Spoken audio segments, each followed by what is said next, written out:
Quand je parle de connaître Jésus, ça c'est dans le parcours. Mais je parle d'avoir une intimité, une proximité, une connaissance. Bien aimé, beaucoup sont plus en relation avec leur ministère qu'avec Jésus. Mais tu comptes le temps que tu passes à servir Dieu et compte le temps que tu passes à prier Dieu. Bluffé par le Saint-Esprit. J'ai été vraiment bluffé. Le Saint-Esprit m'a rempli, mais à un point du pied à la tête. Et il m'a fait comprendre beaucoup de choses parce qu'il y a certaines peut-être personnes qui ne croyaient pas que le Saint-Esprit pouvait aller jusque-là. Mais là, on a vu la panoplie de ses œuvres. On a vu vraiment qu'il fallait le contempler parce qu'il nous a fait comprendre que le Fils, le Père et le Saint-Esprit, qu'il faut rentrer dans carrément d'eux. Il faut les comprendre, il faut avoir de l'amour pour eux. Parce que si on n'a pas d'amour pour eux, on a l'amour seulement pour le travail qu'on fait dans l'œuvre d'ici, de l'Église, eh bien là, c'est sûr que ça n'ira pas, quoi, parce que le Saint-Esprit est attristé. Parce que moi, ce que je cherche, ce n'est pas quelqu'un qui va seulement me servir. Si je voulais des serviteurs, je serais dans l'ancienne alliance.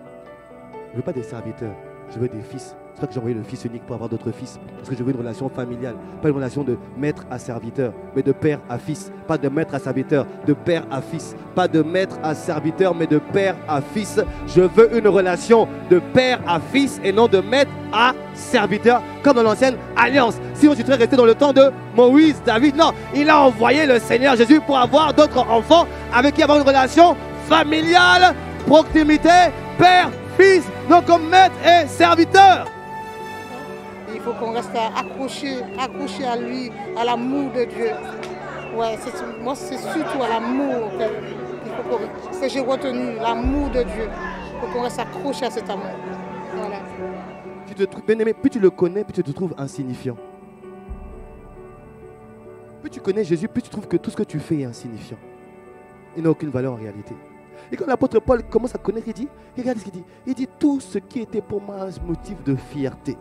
J'ai fait telle chose, je suis telle famille. Nous sommes de telle souche, la souche du Gossès, la souche du Rivière Pilote, la souche Intel. Bien aimé, on s'en désintéresse de ta souche. Non, ma souche c'est Jésus-Christ. Ma souche c'est Jésus-Christ. Ça c'est ma souche, Jésus-Christ. Mais moi je suis de ça, moi je suis de ça. Moi j'ai fait un bac plus 2, moi j'ai fait un bac moins 10. On s'en désintéresse. Ouais, moi j'ai fait ça, moi j'ai fait le travail, moi je fais ci, moi je suis ça, moi je suis ça.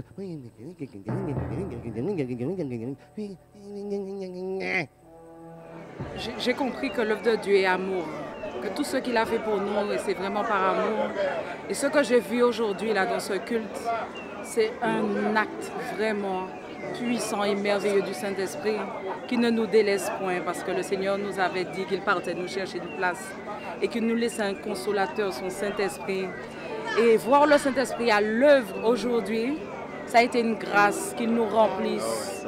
Et vraiment, mon cœur est dans la joie parce que vraiment le Seigneur, il est excellent, il est magnifique et merveilleux. Je me sens investie. Investie et prête encore à aimer et à faire même ce que je n'ai pas envie de faire, mais à obéir au Père. C'est ça, l'obéissance. La valeur de bien-aimé, quand l'homme tombe dans le péché et l'homme est devenu otage du royaume des ténèbres, parce que l'homme était devenu un otage, un prisonnier, il fallait le racheter. Mais le problème c'est que le prix de la rançon est équivalent à la valeur de la personne qu'on a enlevée. Est-ce que tu me suis? Quand par exemple si on enlève le fils de Bill Gates, on aura des milliards parce que Bill Gates vaut des milliards. Est-ce que tu me suis?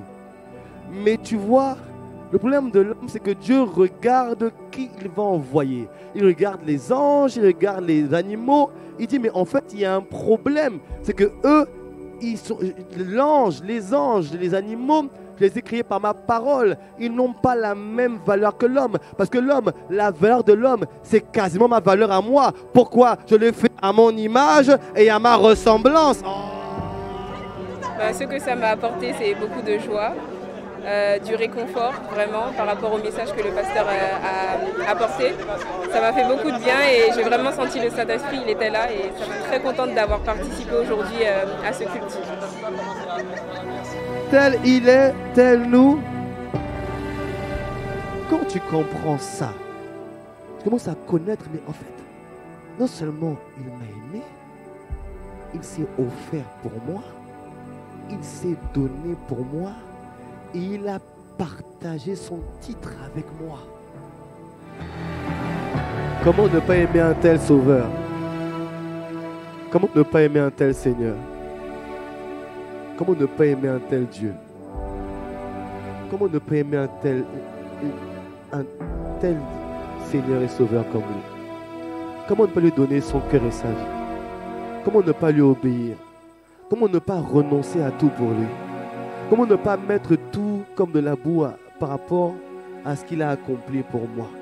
Comment continuer à garder de la haine dans mon cœur, du manque de pardon dans mon cœur? Comment continuer à marcher dans le péché, dans la colère, dans la jalousie, dans l'envie, dans la comparaison? Comment continuer à garder la dépression? Comment continuer à garder la peine, la tristesse, l'abattement? Comment continuer à rester dans cet état quand je vois ce qu'il a fait pour moi? Comment ne pas pardonner ma femme, pardonner mon mari? Comment ne pas aimer mes parents, aimer mes enfants? Comment ne pas aimer mon prochain? Comment ne pas bénir mon ennemi? Comment ne pas prier pour ceux qui me maltraitent? Comment ne pas apprécier ceux qui me font du tort? Comment ne pas bénir les hommes et les femmes? Comment ne pas témoigner de l'amour de Jésus-Christ? Comment ne pas aller dans la rue et dire Jésus t'aime, Jésus t'aime, Jésus t'aime? Comment ne pas faire ça? Comment continuer à pécher et à rester dans la boue du péché, du mensonge? Comment